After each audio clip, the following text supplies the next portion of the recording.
ฮัลโหลคือได้สบายดีอยู่บ่สบายดีอยู่ไผล่ะข่อยนี่ละไปยังล่ะโทรมาเฮ็ดหยังอ๋อก็คือทอดเนาะเฮ้ยทอดมื้อนี้แหมโอ้เจ้ายังคือทอดข่อยอยู่บ่เดี๋ยวนี้มันก็โดนแล้วมันก็หลายปีเลยแม่ก็ตั้งคนก็ตั้งมีครอบมีครัวใหม่แล้วเจ้าสิบ่หยังดิซั่นเจ้าโทรมาข่อยนี่มีเรื่องอีหยังบอกมาตรงๆดูทอดจังหวัดถ้าสั่นข่อยก็ดีใจอัน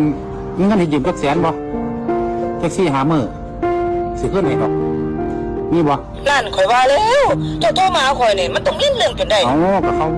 บ่มีเนาะจะยืมเจ้าของอันตัวเฮ้ยบ่มีดอกเจ้าบอกข่อยดูเจ้าโทรมาข่อยนี่ในฐานะอีหยังฮะฐานะหยังบ่ติเว้าให้ฟังคักๆดูฐานะยากจน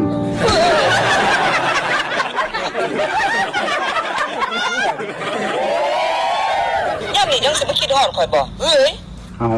ฐานะยากจนพะนะจนก็ต้องยืมเงินไงฮัลโหลฮัลโหลฮัลโหล